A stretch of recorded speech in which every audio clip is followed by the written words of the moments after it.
Assalamualaikum warahmatullahi wabarakatuh. Bismillahirrahmanirrahim. Innal hamdalillah wassalatu wassalamu ala Rasulillah wa ala alihi wa ashabihi wa mawalah. Wala haula wala quwwata illa billah wa man ittaba'a huda ila yaumil qiyamah. Amma ba'du, fa inna asdaqal hadithi kitabullah wa khairal huda huda Muhammadin sallallahu alaihi wasallam wa syarrul umuri muhdatsatuha fa inna kulla muhdatsatin bid'ah wa kulla bid'atin dhalalah wa kulla dhalalatin finnar. Ikhwan wa akhwat rahimani wa rahimakumullah, patut kita panjatkan puji syukur kehadirat Allah Subhanahu wa taala yang mana pada siang hari ini kita dipertemukan kembali oleh Allah Subhanahu wa taala di majelis yang mulia ini dalam rangka bermajelis ta'lim, yang mudah-mudahan dengan bermajelis ta'lim ini Allah mudahkan jalan kita menuju surga Allah Subhanahu wa taala, sebagaimana yang Rasulullah sallallahu alaihi wasallam pernah sabdakan, man salaka tariqan yaltamisu fi ilman sahalallahu lahu bi tariqan ilal jannah. Barang siapa menempuh jalan, di jalan tersebut dia mencari ilmu, Allah mudahkan jalan dia dengan sebab mencari ilmu tersebut jalan menuju surga Allah Subhanahu wa taala. Dan mudah-mudahan kehadiran kita di siang hari ini dimasukkan pula oleh Allah Subhanahu wa taala dalam kategori orang-orang yang selalu mensyukuri nikmat-nikmat Allah Subhanahu wa taala, di antaranya nikmat sehat dan waktu luang. Yang kedua, nikmat tersebut banyak dilupakan manusia. Beliau sallallahu alaihi wasallam bersabda, nikmatani maghbunun fi makatsirum minan nas wal farah. Ada dua nikmat, yang dua nikmat tersebut banyak dilupakan manusia, yaitu nikmat sehat dan waktu luang. Kemarin kita membahas bab tentang ziarah kubur, nggih, sampun selesai. Sekarang kita membahas bab berikutnya, yakni bab nggih, larangan nggih, atau makruhnya, tidak disukainya berangan-angan kematian. Jadi babu karo hati taman nil mauti. Utawa bab mertelake tentang makruhnya ngarep-ngarep angen-angen kematian. Bisa babi durrin, karena sebab kemadurutan, baik kemadurutan berupa penyakit atau mungkin karena ekonomi dan lain sebagainya, kemadurutan yang menimpa dirinya sehingga dia berangan-angan untuk mati. Nazala kang tumurun apa dur, kemelaratan, bihi kelan wong, wala ba'salan ora bahaya, ini gak ono masalah iku maujud apa bihi angan-angan mati, li khaufil fitnati krana wedi fitnah fiddine ing dalem masalah agama. Jadi ini angan-angan mati dikarenakan urusan dunia, karena dia sakit, karena terjepit ekonomi, karena patah hati misalkan, maka itu makruh, dilarang oleh Allah Subhanahu wa taala. Tapi ketika kita mengangankan kematian dikarenakan takut agama kita kena fitnah, misalkan di suatu daerah yang sudah benar-benar kita tidak bisa menghindar, sehingga kita takut agama kita itu ternoda, maka itu dibolehkan. Jadi jika karena agama dibolehkan, tapi jika karena dunia tidak dibolehkan. Takut agamanya rusak, maka itu dibolehkan. Nek gak seperti itu tidak dibolehkan.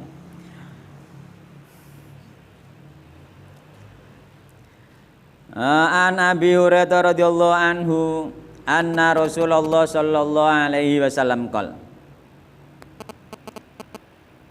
Dan riwayatake saking Abu Hurairah radhiyallahu anhu anna Rasulullah sallallahu alaihi wasallam, satemene Rasulullah sallallahu alaihi wasallam iku kala ngendika sinten Rasulullah sallallahu alaihi wasallam. Jadi iki bab-bab yang sekiranya menambahkan iman kita nggih, sehingga kita nanti lebih ingat akhirat dibanding dunia. Ya, ini bab tentang kematian, bab tentang ziarah kubur nggih. Terus nanti berikutnya bab tentang wirai nggih. Dan meninggalkan syubhat. Ya, itu termasuk mengingatkan kita terhadap akhirat semuanya itu. Anna Rasulullah sallallahu alaihi wasallam qol satamni Rasulullah samiku qala ngendika sinten Nabi Muhammad sallallahu alaihi wasallam. La yatamanna ahadukum ojo ngarep-ngarep temenan. Dikai taukid penguat uga arep ojo bener-bener ojo arep-arep itu maksudnya nggih. Enek huruf taukid nggih. La yatamanna yakni huruf penguat nggih. Ojo temenan nggih. Ojo ngarep-ngarep temenan sapa ahadukum salah sijine sira kabeh al mauta ing mati. Ojo arep-arep mati secara umum kita tidak boleh, meskipun takut tentang urusan akhirat pun secara umum tidak boleh nggih. Secara umum nggih. Kenapa kok secara umum tidak boleh? Imma musinan nggih. Imma musinan ana kalane nggih. Yen to ana sapa ahad iku musinan wong apik. Lah nek dhek iku wong apik nggih, dadakan terjepit ekonomi atau sakit parah atau di tengah masyarakat yang sudah rusak dia tidak bisa menghindar, tetap nggih. Hukum asalnya tidak boleh mengangankan kematian. Kenapa terus Nabi imma musinan nggih, jika dia itu orang yang baik fala'allahu menawa ahad iku yazdadu tambah nggih. Iku yazdadu tambah-tambah apa kebagusane ahad. Nek dhewe wong apik nek isih urip iku tambah kebaikane, amale tambah, sangune dienggo mati mara akhirat tambah. Lah aja nang mati ndonga panjang umur ben kira-kira kanggo nambahi bekal menuju akhirat itu. Jangan angen-angen mati nggih, mesti lara nemen. Mesti lara nemen gak oleh angen-angen mati. Tetap berdoa kepada Allah minta sembuh, minta sehat dan berusaha berobat. Meskipun nanti di hadis yang terakhir itu meskipun berobat dengan kai apa? Dengan besi panas, cos besi panas. Padahal itu apa? Orang yang berobat dengan kai dia termasuk luput dari salah satu kelompok yang tidak masuk surga tanpa hisab, tanpa adab. Tapi tetap ketika kita meskipun sakit parah, jika obatnya hanya itu masih diperbolehkan. Dalam rangka apa? Agar menambah ketika kita sudah sehat, menambah amal soleh. Sebagaimana ini dipraktekkan oleh sahabat Nabi Muhammad Shallallahu Alaihi Wasallam. Mulane ada ojo engkek nemen-nemen ya, wah kok gak sido mlebu surga tanpa hisab tanpa adab.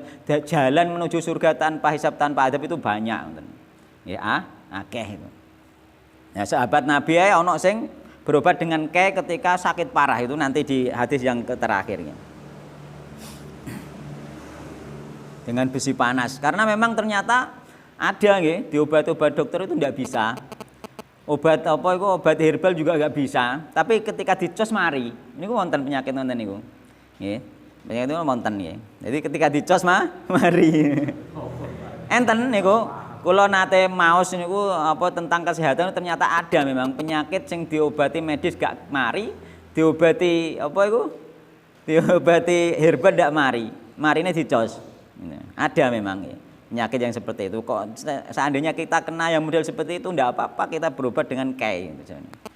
Jadi berobat dengan kai itu bukan haram ya, cuma mereka pada menghindari karena itu tidak masuk golongan orang yang masuk hisab tanpa adab, tanpa hisab tanpa adab, masuk surga tanpa hisab tanpa adab ya. Awak dhewe dihisab gak diadab wis alhamdulillah. Tapi yo kita harus berharap dan berdoa masuk surga tanpa hisab tanpa adab. Tetap kita harus berharap harapan besar. Enak kan, gak usah dihisab, gak usah diadab, langsung masuk surga itu.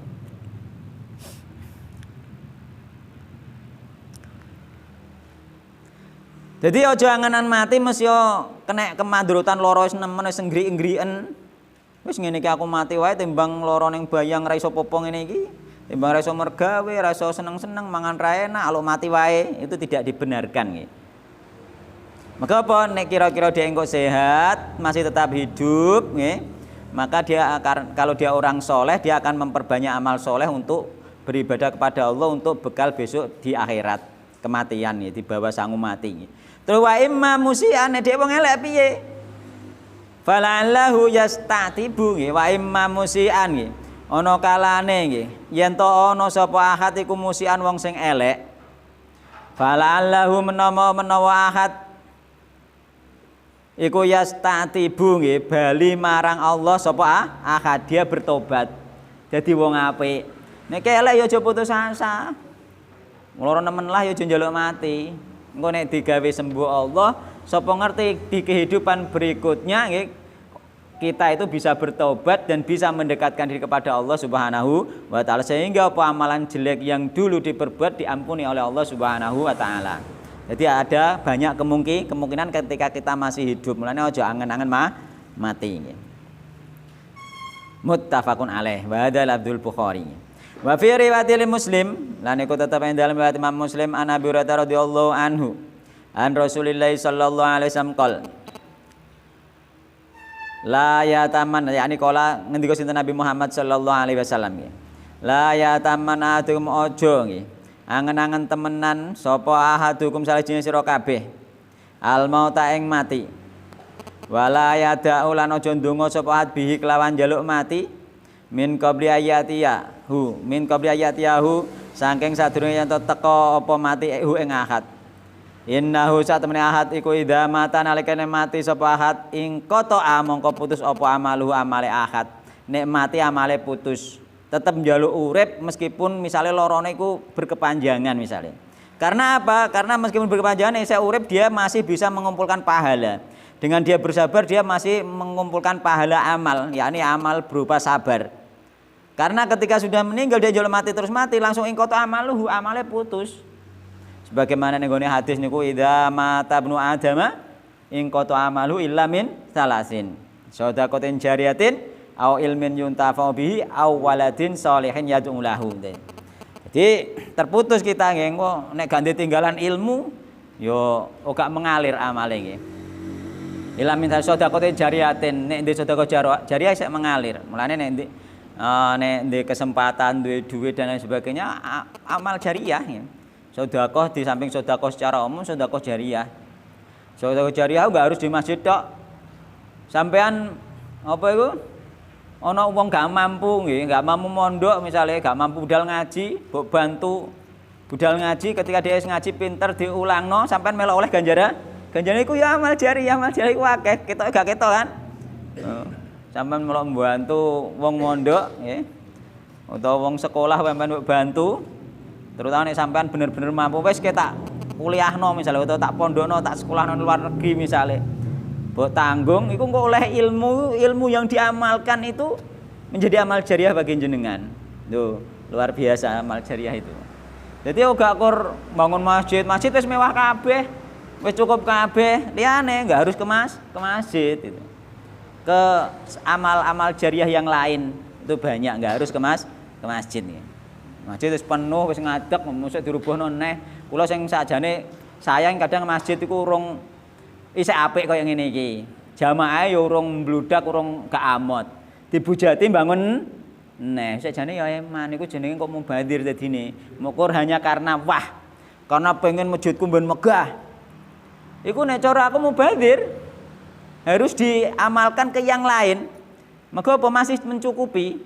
Karena membangun sesuatu harus sesuai kebutuhan. Kecuali wis ngadeg ngene iki urung bek tenanan ya aja dibujati. Nek wis bek tenanan mungkin iso dilebarno rono iso gak masalah aja dibujati sing wis ngadeg isih apik. Ora keramik sak apik wis dititili. Aku roh ngono sakjane eman. Iku dadine mubadir keramik apik dititili malah dadi uruk. Kan iku jenenge mubadir. Jadi panitia pembangunan pun harus hati-hati ku. Dia ketoke ape siar ben anu gede dia sebenarnya malah dapat dosa nantinya itu. Harus dipikir dalam-dalam. Kalau belum butuh, jangan. Ya urung butuh wong wayah Jumatan wae sik separo isine wis dibujati digawe tingkat. Iya toh? Wonten ta wonten niku? Kathah karena apa kono-kono masjid apik-apik cah kene kok ndek dana kok kan dana dibuat untuk yang lain masih bisa. Makanya belajar manajemen masjid jadi dana kok enggak harus di situ saja berputar ya, enggak harus untuk pembangunan saja. Amal jariah itu kan amal jariah kanggo ben mengaldo. Dana itu enggak harus nggo mbujati dadane masjid tok. Dana iku iso kanggo liyane. Nggih. Monggo misale remaja masih di situ ada yang berpotensi pinter sekolahno ning gone luar negeri misalnya engko mulai dadi LCD ngulang yo dadi amal jariah. Kan ngono. Jadi ada potensi-potensi tertentu dana itu untuk yang lain itu loh. Ketika sudah masjid tidak membutuhkan pembangunan, jadi dipaksakan dibujati yang penting butuhnya bangun, bukan itu. Nanti bahaya itu, nanti seolah-olah dia membangun ternyata dia berdosa nantinya. Karena mubadir, buat barang apik dibujati itu. Kecuali memang serta-rata wis kudu runtuh kan lain to. Mesti isih amot, tapi kok wis reta-reta kan didandani itu beda dengan sing wis isih apik, isih mulus. Aku roh isih mulus ditutuki kok. Ya iku aku yo mikir ngono iku lah kok yo eman cah kon. Iya mikir bangun masjid entek akeh dititiki, sing bangun sing panitia sing dhisik, nek bangun wis kangelan dititiki kan ngono. PPDE nek danane akeh, buat yang lain masih ada atau buat bangun masjid yang lainnya, membantu masjid yang masih kekurangan kan bisa juga. Jadi idza mata ibnu adam ing kota maluh engko nek sampean mati putus amale nggih ila min salahin sedekatin jariyatin au ilmin yutafau bihi ilmu yang bermanfaat lho kaya mang nek misale dhuwit dienggo nyekolahno wong dadi ilmu juga manfaat nggih. Yuntau bihi mengalir terus. Au waladin sholihin yad'u lahu atau anak soleh yang anak soleh tadi sifat anak soleh itu pasti mendoakan orang tua. Nek gak mendoakan orang tua itu bukan anak soleh. Karena itu sifat nih. Sifatnya anak itu selalu mendoakan orang tua. Asal dia soleh pasti itu. Nah, nek gak mendoakan orang tua jelas dia tidak dinamakan anak soleh itu. Mulane kono apa iku awaladin sholihin yad'u lahu sifat nggih. Dia memang selalu mendoakan orang tua. Ya, jadi amale akan terpusuk kita mati mulane kenapa gak oleh anganan mati mergo kira-kira amale terputus. Wa inna ulan satemene kelakuan iku la yazidu. Ora nambahi al mukmina ing wong mukmin umurahu ing umure mukmin illa khairon kejaba kebagusan. Nek dhek tambah umur ditambah kebagusane. Itulah alasannya kita dilarang minta mati. Wa Anas radhiyallahu anhu qala Rasulullah sallallahu alaihi wasallam la yatamannayanna adukumul mauta. La yatamannayanna ojo angen-angen temenan. Sapa hadukum salah sijine sira kabeh tenan lho, aja angen-angen. Nek taukid nggih, jenenge taukid nek ning gone ilmu nahwu niki.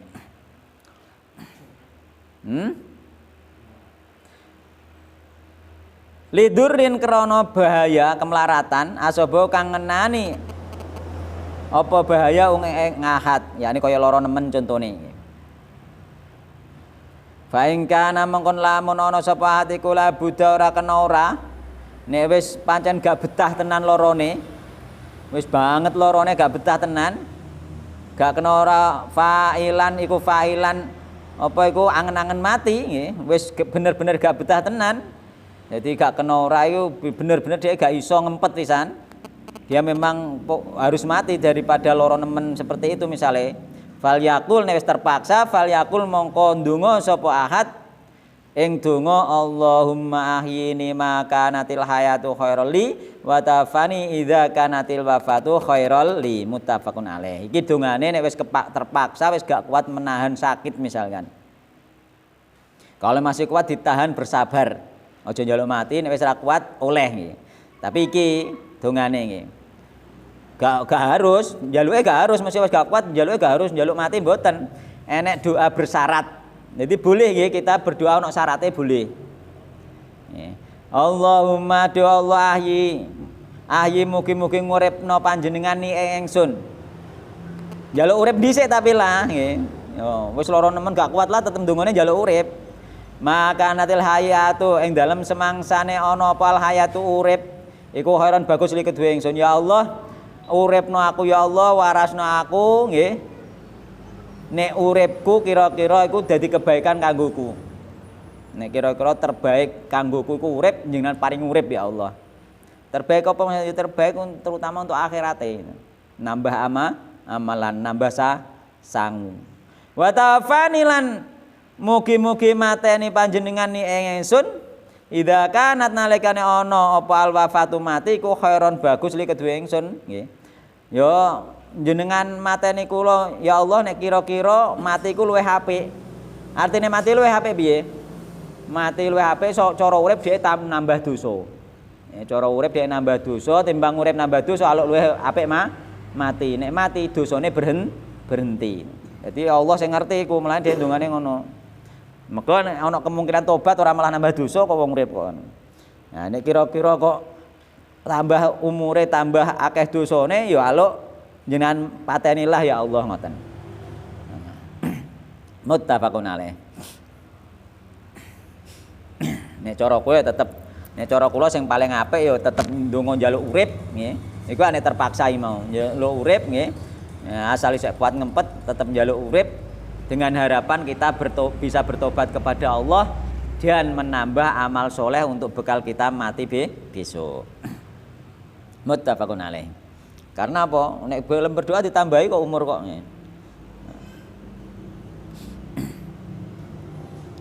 Ditambahi karo Allah Subhanahu wa taala nek gelem berdoa nggih. La yarudul qada illa doa. Takdir iso ditolak dengan doa. Wa an Qais bin Abi Hazim qala nggih. Dene wete saking Qais bin Hazim, dia seorang tabi'in. Qais bin Abi Hazim, tabi'in yakni tabi'in itu sahabat Nabi Muhammad sallallahu alaihi wasallam. Mereka ini bertemu dengan sahabat Nabi Muhammad sallallahu alaihi wasallam, berguru kepada sahabat Nabi Muhammad sallallahu alaihi wasallam. Kala ngendika sinten Qais bin Abi Hazim. Daholna metu sapa ingsun ala Khabbab ing ate Khabbab bin Arad. Bil Arad nggih. Jadi Khabbab bin Arad itu sing dulu yang disiksa oleh majikannya itu nggih, disiksa karo besi panas itu. Nasib dhewe tren nasib dicos besi panas. Apa mati ndek penyakit ya padha wae tambane dicos besi panas. Ujian dia memang ujiannya dia seperti itu nggih. Radhiyallahu anhu nggih. Na'uduhu nggih. Nyambangi utawa niliki sapa ingsun hu ing Khabbab. Khabbab loro nemen ditiliki. Wis loro nemen ditiliki karo sahabat-sahabate tabi'in. Wa qadik tawalan teman-teman tombo apa iku nganggo wesi panas. Yakni dicos nggih. Sapa Khabbab sab'a kayatin kelawan pitune pira-pira cosan. Ada 7 tempat di tubuhe iku sing dicos sebagai obat nggo tombo nggih. Sahabat Nabi berobat kae nggih. Mulane sahabat kita wis kenal sunah ana sing berobat kae aja mbok paidu. Ngarai anu aja ngarai anu aja ngono. Sahabat Nabi pe ono nggih. Ngarai gak masuk surga tanpa hisab ke. Aja dikono-ono, wong ora roh keadaane wong man obate kuwi kan ngono. Ora roh keadaane wong sahabat Nabi melakukan ngono. Faqala mongko matur sinten Qais nggih. Faqala mongko matur sinten Khabbab nggih.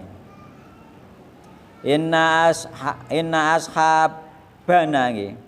Inna ashabana sak temene sahabat-sahabat kita, yakni para sahabat Nabi yang lain.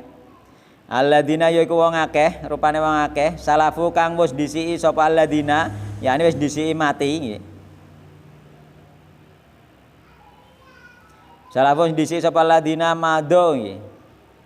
Iku apa iku lewat sapa alladzina tegese mati, lewat minad dunya, yakni mati. Para sahabat Nabi liyane wis padha mati.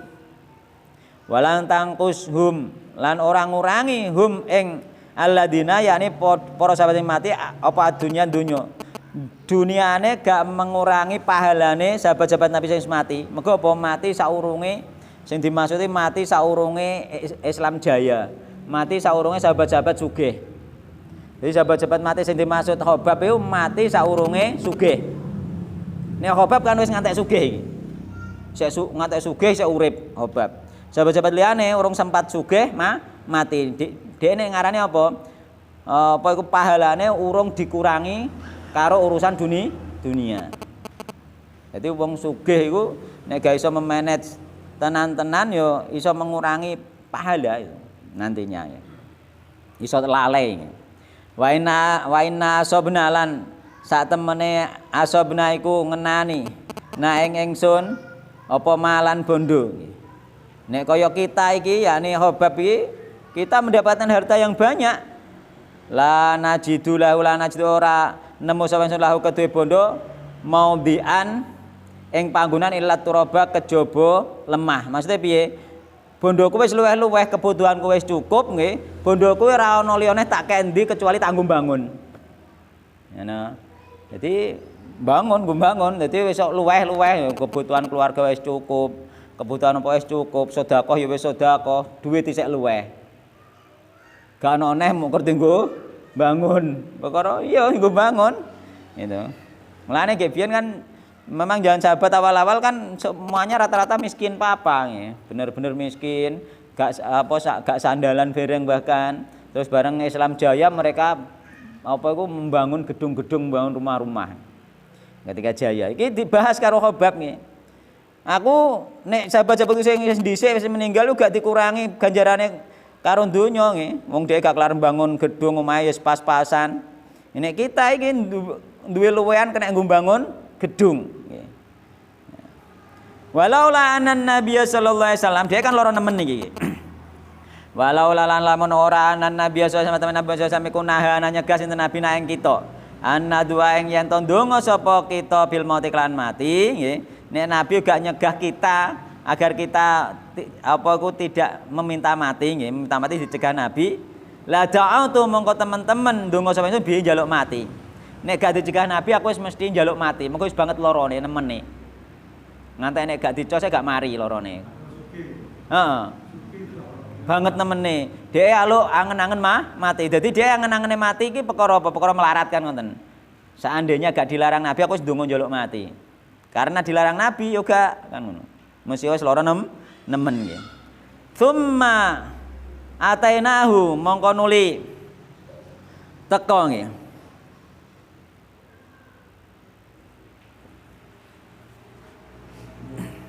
Nggih. Mongko nuli teka nggih.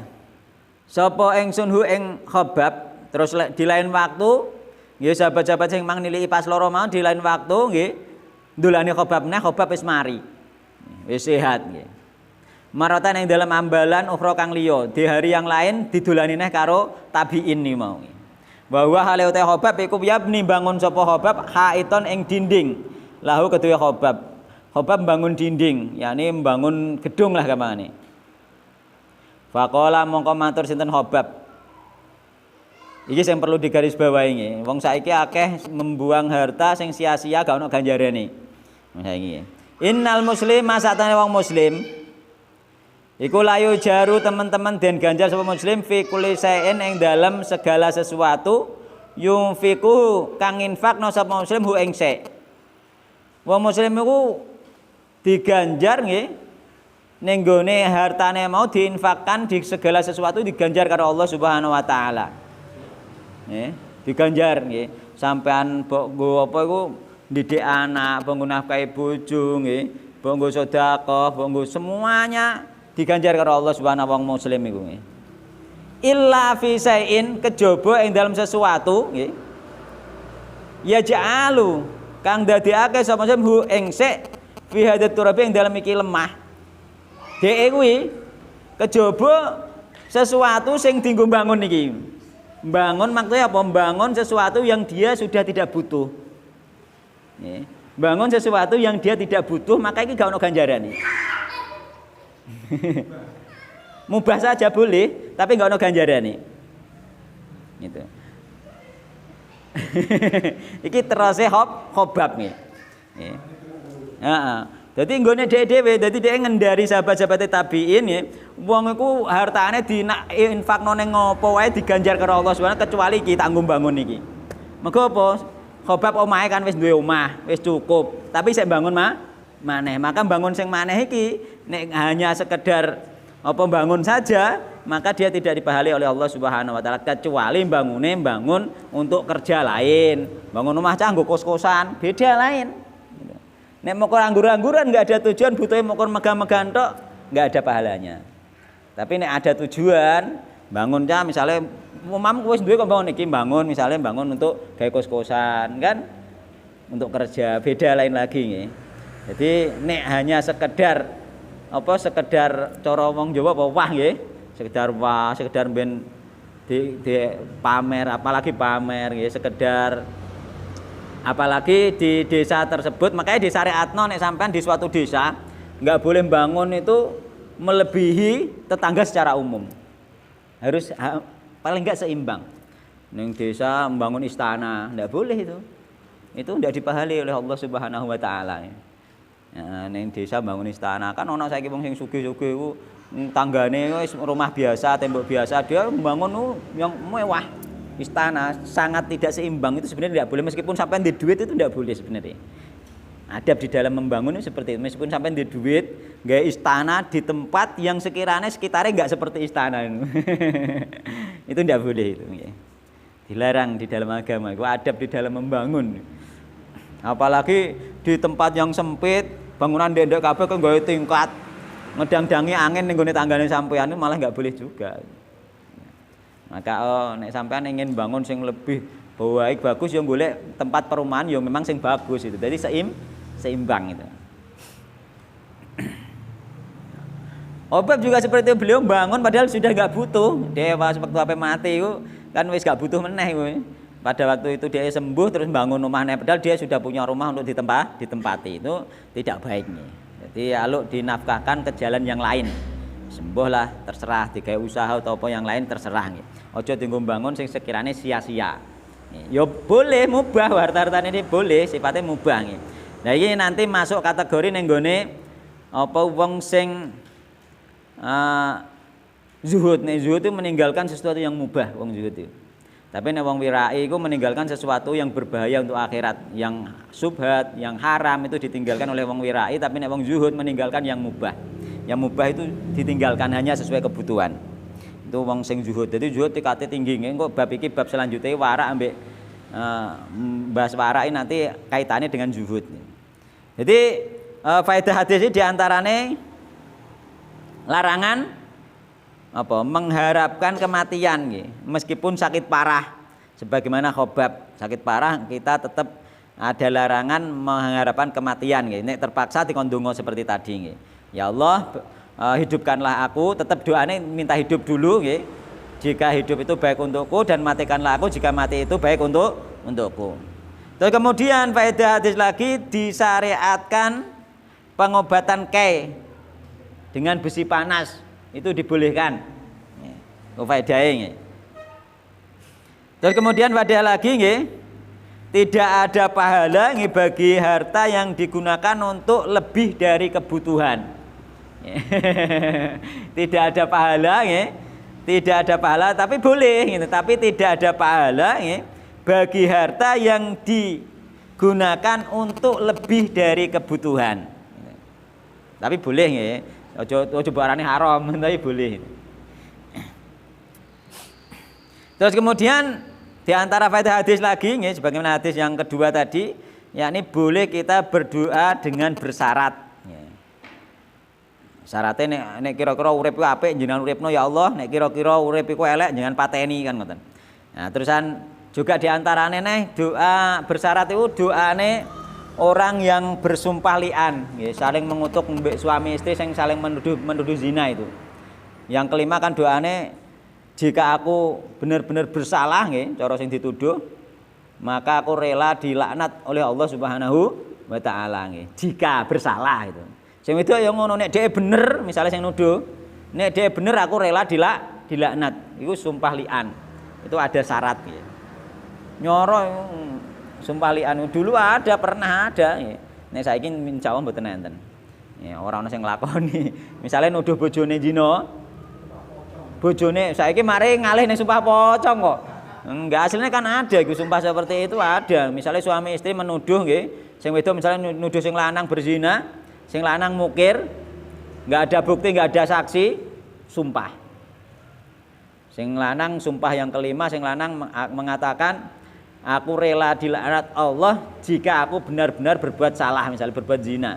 Sing wedok aku rela dilaknat Allah juga jika suamiku itu benar. Wah, jaya nyara. Bahaya iku dilaknat loh. Dilaknat itu dijauhkan dari rahmat Allah Subhanahu wa taala. Oh, berarti ya neraka. Dijauhkan dari rahmat Allah Subhanahu wa taala. Rahmat terbesar Allah kan surga. Jadi neraka itu hati-hati nggih. Jadi neraka.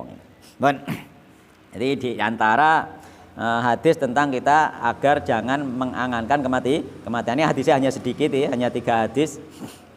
Kemudian kita lanjutkan ke bab nih.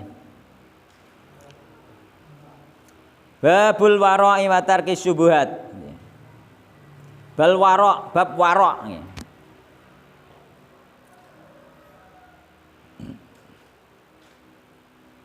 Bal wara' nggih, wa tarkis syubuhat nih.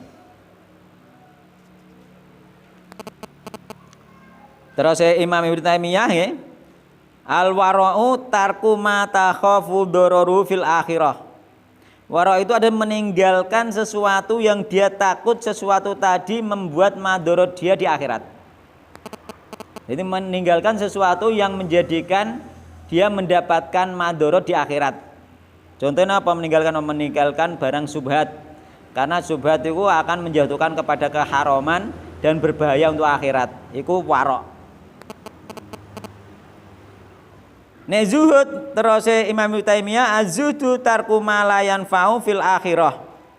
Meninggalkan sesuatu yang tidak ada manfaatnya di akhirat. Contohnya apa? Contohnya yaiku mau membangun gedung padahal dia tidak butuh. Itu ditinggalkan oleh orang yang zuhud. Meninggalkan sesuatu yang tidak ada manfaatnya di akhiratnya. Ini dia gak butuh.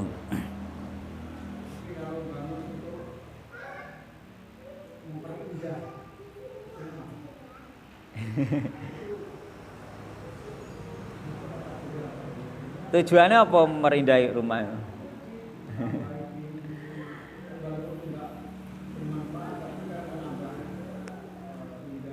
Ya, insya Allah itu masuk kategori itu, insya Allah ya. Karena kita hidup sesuai kebutuhan. Karena kita hidup kemarin itu seperti pengembara, ya sesuai kebutuhan saja sebenarnya, wong kita akan mati itu. Nah sebenarnya insya Allah itu juga masuk di situ. Makanya kan ada larangan menghias masjid dan lain sebagainya toh. Ya hanya sekedarnya saja gitu. Yang penting sederhana, yang penting wis pantes, ya. Nggak berlebihan itu. Iya memang seperti itu. Jangan berlebihan. Kadang-kadang kalau melihat kan memang berlebihan. Cukuplah misalnya saiki umumnya rumah itu tembok, terus misalnya setelah tembok ada lukisan, ya sudah seperti itu aja, gak usah neko-neko yang mengeluarkan harta yang banyak, tanpa ada manfaatnya. Padahal dengan hiasan yang sudah umum itu aja kita sudah cukup, misalkan seperti itu. Tapi ujung-ujungnya yang dihias ruang tamu kok Pak. Ujung-ujungnya ruang tamu nopo? Pamer Pak, ujung-ujungnya. Wallahu taala alam lho nggih. Niku hanya bersifat umum saja nggih, mboten tentang pribadi. Secara umum itu rata-rata yang dihias itu memang ruang tamu. Kamare kadang bahkan belakang juga tidak jelek gitu. Berarti apa tujuannya? Nek memang sampean tujuannya memang untuk diri agak omah ayam tentram. Mungkin sing dihias bener-bener dihias itu kamare mungkin kan. Mungkin seperti itu kalau dilogikakan nggih. Tapi kalau yang dihias itu depan saja, jero elek kamare kadang bisa mungkin berantakan juga, maka ini ada unsur riya mungkin di situ itu. Wallahu taala alam nggih, niku umum mawon nggih. Ya, masing-masing orang menilai dirinya masing-masing. Yang jelas dihemat lah, wong kita itu hidup nggih. Saiki nggih Pak nggih. Menghias itu lebih mahal biasanya daripada membangun. Gitu? Menghias itu biasanya lebih mahal daripada membangun. Wong sudah cukup daripada misalnya uang yang banyak untuk menghias seperti itu. Bukankah lebih baik diamalkan ke jalur yang lain itu? Malah jadi pahala di akhirat daripada hanya mubah saja itu. Apalagi nek malah tinggu apa nggawe kijing ning kuburan. Malah orang oleh pekanjaran oleh dosa. Iku misalnya duit yang tinggu ngijing itu misalnya tinggu sedekahno nang masjid atau disedekahno atas nama sing mati, malah sing mati oleh ganjaran. Nek dibangun ora oleh ganjaran. Iya malah ora oleh ganjaran ana larangan Nabi Muhammad sallallahu alaihi wasallam. Ya ora. Nan. Nggih, monggo contoh menghias.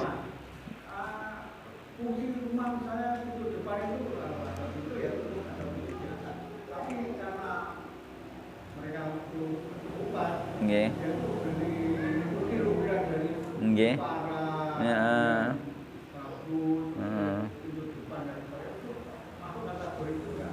Insya Allah masuk juga.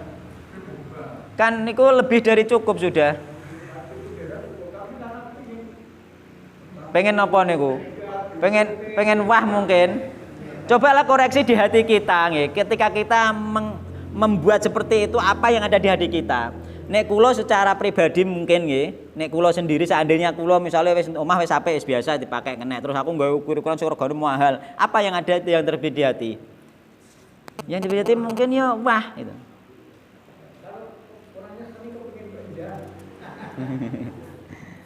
Wallahu taala alam ya, nanti menilai dirinya masing-masing. Yang jelas itu mubah, boleh. Kita yang kita bahas itu apakah itu ada pahalanya atau tidak, hanya itu. Tapi secara umum menurut Khobab bin Al-Arad ini hal yang seperti itu yang melebihi dari kebutuhan maka itu tidak ada pahalanya. Artinya melebihi kebutuhan apa? Sesuatu bangunan yang standar secara umum di daerah itu sudah seperti itu. Misalnya yang kene umumnya pakai kayu ini biasa seperti ini misalkan, ya sudah ini sudah cukup standar kebutuhan. Tapi apabila dilebihkan lagi maka itu tidak ada pahalanya seperti itu. Keumuman pada zaman Nabi juga seperti itu, sesuai keumuman masyarakat setempat itu. Standar kebutuhannya itu. Nah, contoh yang mimbar masjid itu kan kalau biasa ya pakai kan kan ada memang ada hukumnya menghias masjid itu kan ada ilmu fikihnya nanti itu. Nah, masjid juga ada ilmu fikihnya itu. Enggak boleh juga berlebihan. Enggak boleh juga. Kalau menghias masjid berlebihan.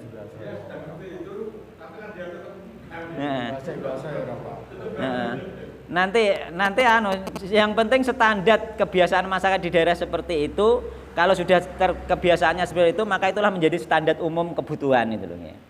Nah, jika berlebihan baru tidak boleh itu nanti ada nggih. Lho saiki lho Pak, nek masjid dhuwur kok ukur-ukuran sing regane mahal padahal tanpa ukuran sudah bisa. Iku faedahe apa sih? Kan seperti itu toh.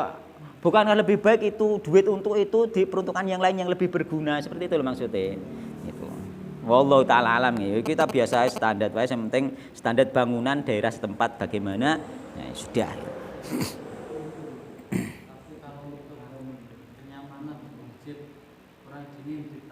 Ya beda lah itu kan memang untuk kenyamanan memang AC ini digawe sing apik. Nah, beda kan fungsinya jelas itu.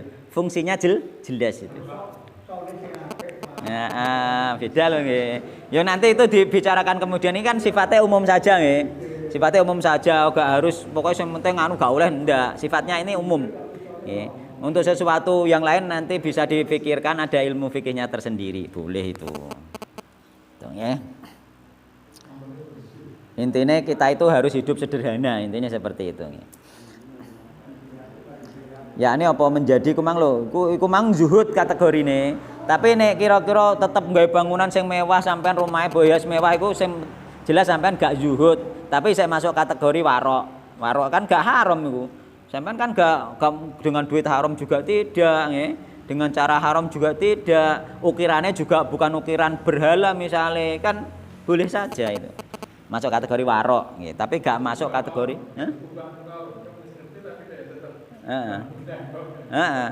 iya masuk kategori Khobab juga seperti itu. Boleh, sahabat juga melakukan itu maksudnya nggih. Maksudnya bukan berarti tidak boleh. Cuma dia mengatakan enggak ada pahalanya itu loh. Nah, itu loh. Enggak ada pahalanya itu loh. Qala Allah taala nggih babul warok wa tarki syubhat nggih. Utawi bab mertelai tentang warok. Wa tarki syubhat lan ninggalno syubhat. Qala Allah taala kala ngendika sinten Allah Subhanahu wa taala. Wa tasabunahu hayyinan wa huwa indallahi azim.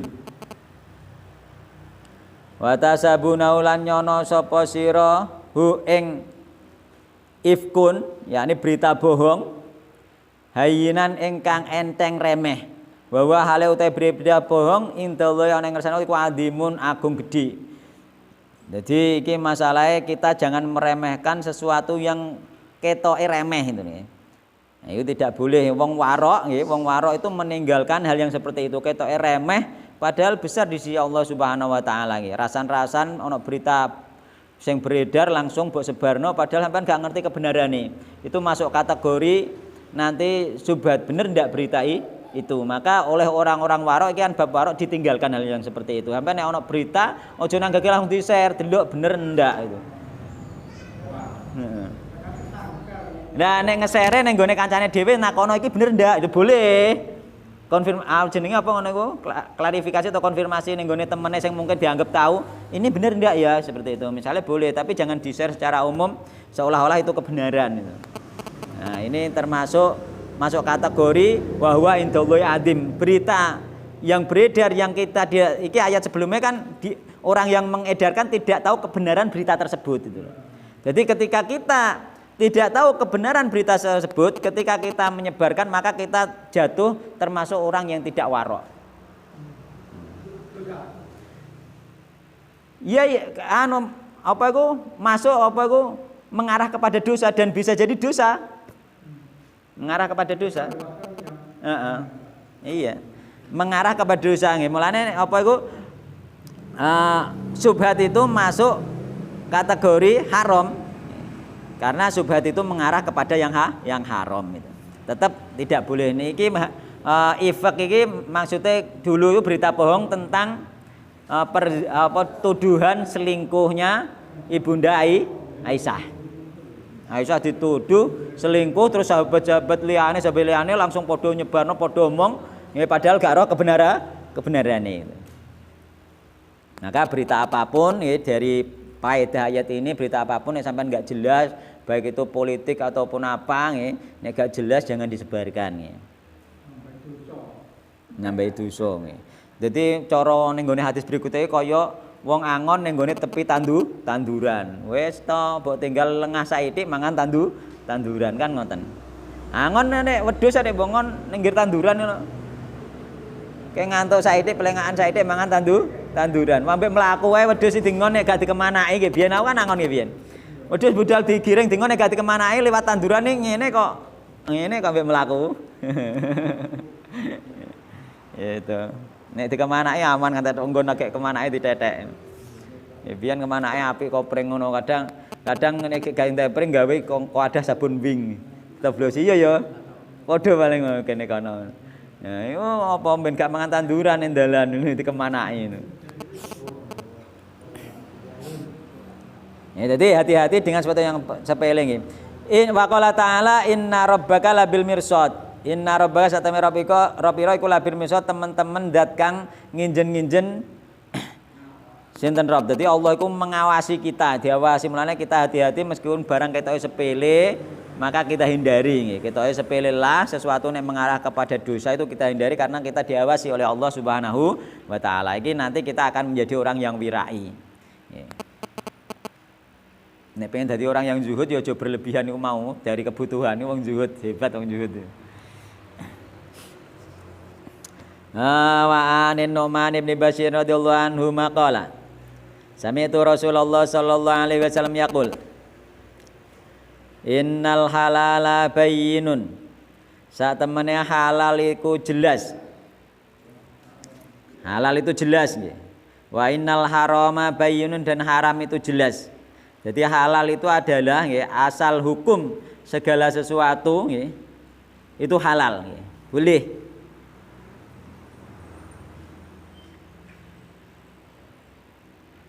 Kecuali ada dalil nggih yang mengharamkannya nggih. Nek ana dalil yang mengharamkan baru haram, nek gak ana halal. Jadi halal itu jelas. Pokoke angger gak ana dalil yang menghalalkan maka dia gak ada dalil yang mengharamkan dia halal. Itu secara umum. Apalagi ada dalil yang mengatakan itu halal, malah itu yang jelas. Terus haram itu sebaliknya. Haram itu asal segala sesuatu itu nek di dalam ibadah itu haram, segala sesuatu dalam ibadah sampai ono dalil yang membolehkan. Bedanya di situ antara makanan atau perkara dunia ambekan ibadah. Perkara dunia segala sesuatu itu boleh halal sampai ada nas yang mengatakan haram, tapi nek masalah ibadah segala sesuatu itu haram sampai ada nas yang mengatakan boleh. Kudu ono dalile, ya iki sing repot ning kene.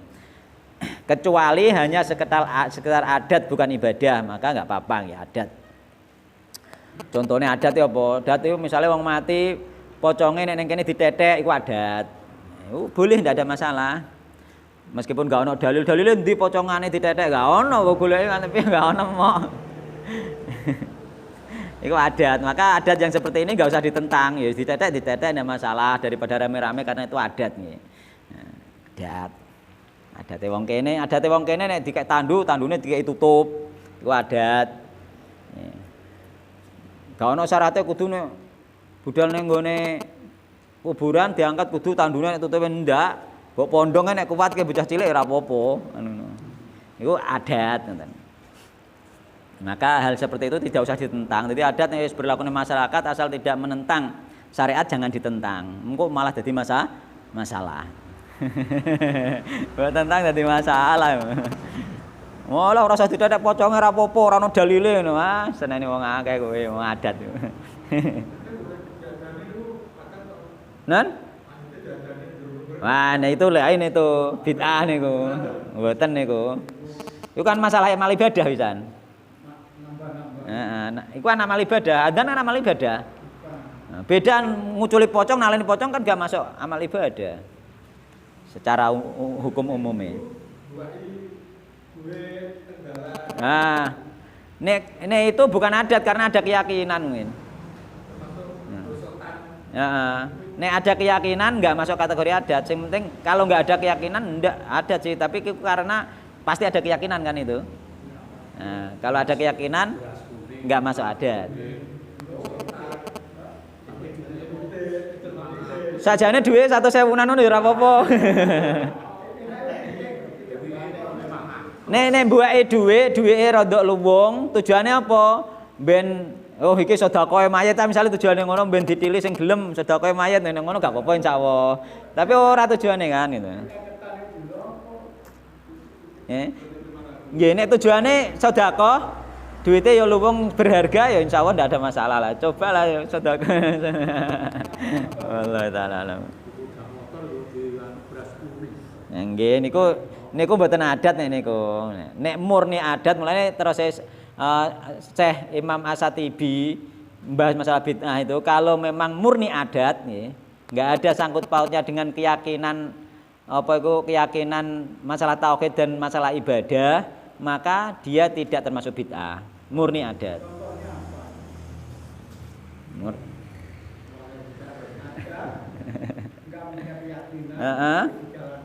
Contohnya nganggo blangkon. Gitu, ada toh niku, ada Jawa boleh, kira boleh. Enggak ada keyakinannya apa blangkon ini teh.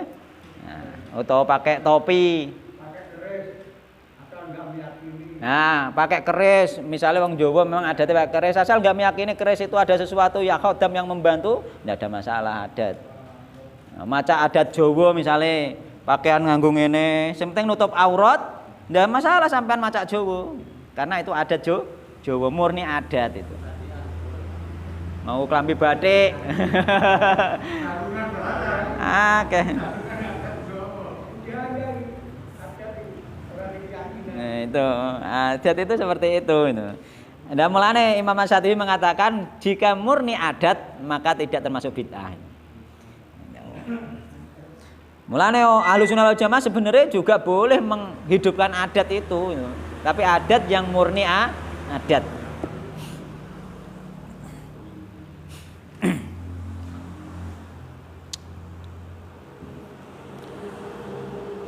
Jadi innal halala bayyinun, halal itu jelas, wa innal harama bayyinun, haram itu jelas. Wa bainahuma lan iku ing dalem antarané halal dan haram mustabihatun utahe perkara sing samar.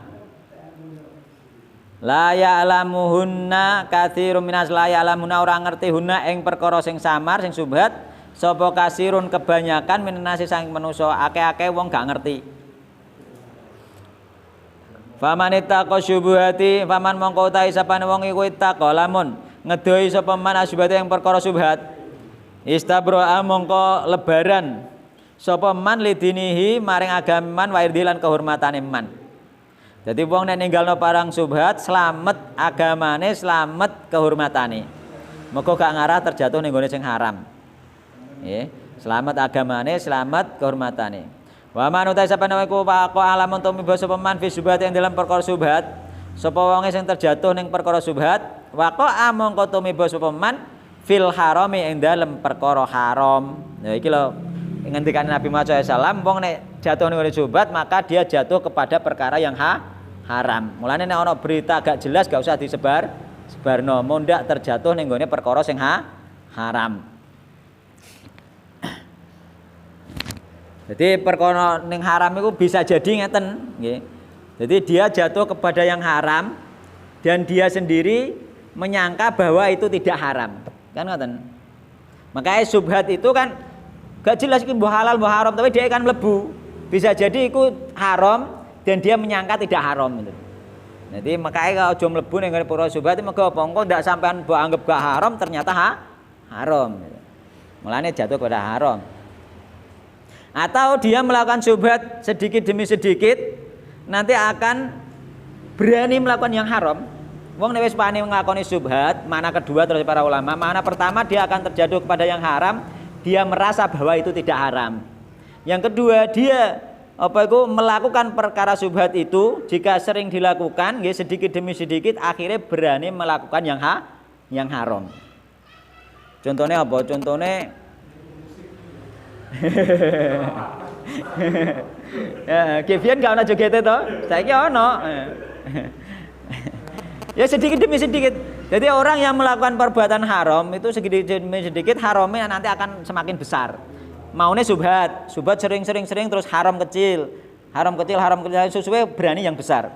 Contohnya itu zaman Bani Israel. Mereka itu sampai wayak tulunal anbiya bighairil haq, sampai membunuh para nabi tanpa hak. Ya apa? Dzalika bima asaw wa kanu yatadun, disebabkan mereka itu durhaka dan mereka melampaui batas. Dia durhaka, dia maunya melakukan dosa-dosa biasa, dosa sering dilakukan, akhirnya apa? Semakin besar dosa semakin besar, semakin berani membunuh nabi. Enggak membunuh wong biasa loh Pak, membunuh nabi. Itu dikarenakan apa? Akibat dosa yang sering terus-menerus dari kecil ke besar sampai terbesar. Membunuh nabi itu dosa terbesar. Timbanding membunuh orang biasa itu. Subhat itu dengan apa itu bukan subhat, apa itu kilah. Gimana perbedaan? Dengan kelah. Khilaf itu perselisihan itu kan karek sendirian yakinnya teng pundi ya. Perselisihan dan subhat itu beda toh. Subhat itu masalah hukum, memang tidak jelas. Kan pemahaman ini kan ada memahami ini.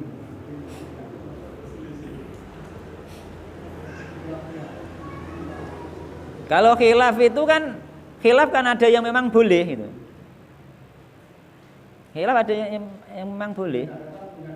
Iya, punya dasar dalil.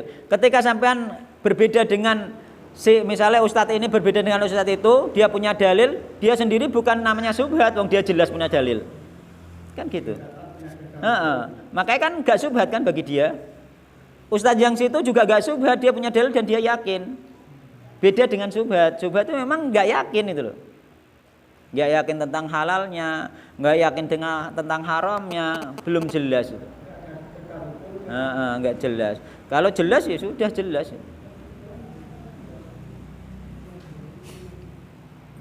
Maka beda nggih. Jadi dia akan jatuh kepada yang haram nggih. Yang pertama bisa jadi dia jatuh kepada yang haram, wong nek nerjang subhat lho nggih. masuk ada dua kategori wong nerjang subhat. Pertama, bisa jadi dia terjatuh kepada yang haram tapi dia menyangka bahwa itu tidak haram, kan ngoten. Contohnya mungkin musik, misalnya dia samar tentang hukum musik misalnya, tapi dia bisa jadi jatuh kepada yang haram, dia menyangka bahwa musik itu tidak haram. Maka orang yang seperti ini tidak keluar dari Islam karena tidak menghalalkan musik secara keyakinan, itikad. Dia hanya menyangka saja, tidak mengharamkan. Dia hanya kena subhat saja itu. Nanti orang kena subhat, ambil orang yang benar-benar tahu haram terus dihalalno itu beda. Kafir wong nek roh benar-benar nyata bagi dia haram terus dihalalno aku kafir, murtad. Tapi nek dia subhat masih samar, masih ada keraguan, maka tidak sampai seperti itu. Atau dia memang dia yakin itu haram tapi dia melakukan. Ngerti maksudnya? Itu juga enggak keluar dari Islam, enggak sampai kafir. Dia ngerti itu haram, dia tetap melakukan itu. Kan ada orang yang seperti itu. Seolah-olah secara hukum seolah-olah dia menghalalkan padahal tidak, dia sendiri yakin haram itu. Maka orang yang seperti ini juga tidak keluar. Maka hati-hati ana wong dia menghalalkan musik keluar dari Islam, belum tentu. Dia mengatakan halal bisa jadi karena masih ada subhat. Ketika ada subhat maka tidak jatuh kepada yang keluar dari Islam, menghalalkan yang haram tidak masuk di situ nanti. Jadi kan hukumnya menghalalkan yang haram dan mengharamkan yang halal kan hukumnya murtad. Kalau benar-benar nggak ada subhat, benar-benar ada keyakinan di situ, sengaja itu. Angel loh apa yang keluar wong Islam lane, sing posting sing aneh-aneh muni ustaz iki keluar dari Islam iku bahaya iku. Nggak boleh ngono iku. Kalau dia mengatakan orang ini kena subhat, boleh masih. Tapi nek diarani keluar kok Islam, wah hati-hati itu. Ya sama saja. Itu hati-hati ya. Jadi apa itu ning ngene hadis kan ngene lho apa? Nah, hadis tentang musik iki piye lho. Sing iku lho layakunan min ummati kan aqwamun yastahillunal khira wal harira wal khamra wal ma'azif kan ngono. Jadi akan datang layakunan fi ummati aqwamun, akan datang di umatku suatu kaum yastahillunal khira yang menghalalkan zina, wal hariro yang menghalalkan sutra, wal ma'azif dan menghalalkan musik. Itu maksudnya menghalalkan, bukan menghalalkan dari sisi keyakinan, karena mereka rata-rata masih kena subhat. Menghalalkan dari sisi perbuatan. Dia tahu haram tapi dikerjakan itu. Mungkin kan layakunana min ummati. Orang yang melakukan zina, orang yang melakukan musik, orang apa namanya mau memakai sutra, itu saya disebut Nabi ummati kan.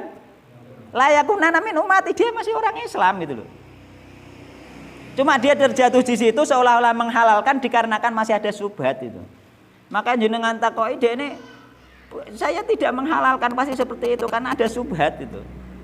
Maka kalau ada subhat, benar-benar ada subhat yang tahu ya diri pribadinya sendiri, maka tidak jatuh kepada yang namanya menghalalkan yang haram yang menjadi pembatal Islam, tidak masuk di situ. Makanya hati-hati ya.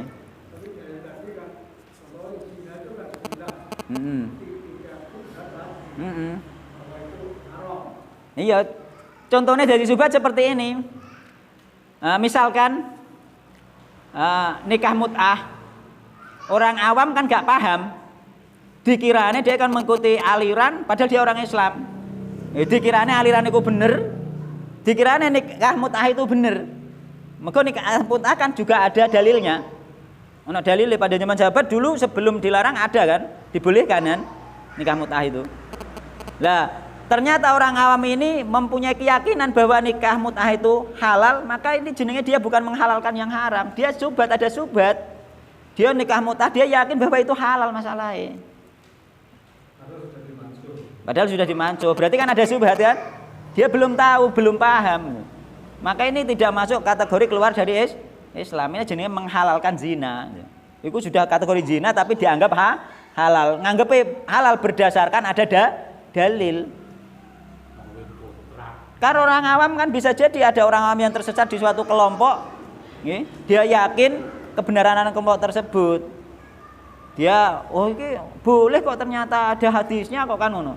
Berarti dia kena subhat, belum jelas baginya yang halal dan yang haram. Orang seperti inilah yang dikatakan menghalalkan zina di antara contohnya.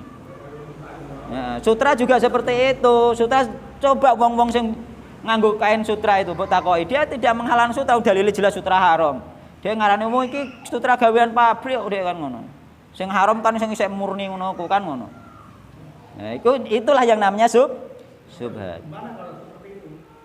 Ya dia tetap melakukan yang haram tapi dia tidak masuk kategori yang menghalalkan yang haram. Tidak keluar dari Islam. Kalau pakai seperti itu, Ya berdosa. Tapi dia tidak keluar dari Islam. Dia terjatuh menganggap halal itu karena ada subhat. Yuk kita harus hati-hati hal yang seperti itu. Ngerti maksudnya Pak nggih? Jadi orang-orang yang seperti itu belum keluar dari Islam. Gitu.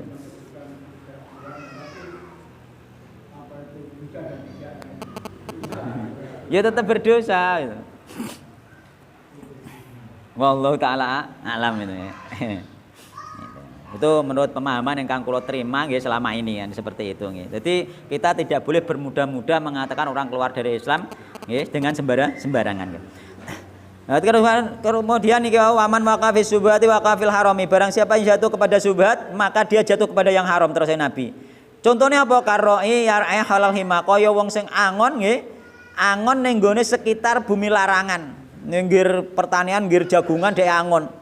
Yusiku nggih. Ayyar ta'afihi yusiku marak-marakake apa sapa wong sing angon mau ayyar ta'a ing yen to apa iku tumibo nggih fihi ing dalem bumi larangan. Ala wa inna likulli malikin hima. Elingo sak temene saben-saben raja iku hima ana bumi larangan. Ala elingo wa inna hima Allah sak temene lare Allah iku maharimu, sesuatu sing diharamno oleh Allah Subhanahu wa taala. Aja perek-perek sing haram. Wong mlebu subhat iki padha perek-perek ning gone haram. Ala ilingo wa inna fil jasadi mudghatan. Nggih, sak temene ing dalam jasad mudghatan ana daging. Idza sholahat ing dalam nalikane apa iku bagus apa daging sholaha mongko bagus apa al jasadu jusud jasad kullu ya sakabehane jasad. Wa idza fasadat lan ing dalam nalikane rusak apa daging fasada mongko rusak apa jasad jasad kullu ya sakabehane jasad. Ala ilingo wa ya utawi daging iku alqalbu ati. Jadi wong nek atine rusak nggih, maka seluruh badan juga rusak. Ini maknanya ada dua ya, yakni hati bermakna dohir dan hati bermakna batin. Nek bermakna dohir piye? Nek wong atine iki rusak penyakitan, ya awake ya rusak to. Nah nek batine piye? Ya hati secara batin. Nek atine elek akhlake elek itu. Jadi ketok ning gone akhlak. Ya bisa masuk lahir batin, bisa masuk lahir batin. Ya. Jadi, tapi intinya yang di sini yang dimaksud intinya memang batin. Ya, tapi bisa masuk lahir juga. Mergo wong iku nek atine rusak, awake rusak iku inti ku. Inti juga. Ngoten nggih? Nah, nggih to. Kan makna dohir kan bisa dua makna itu. Makna dohir kan.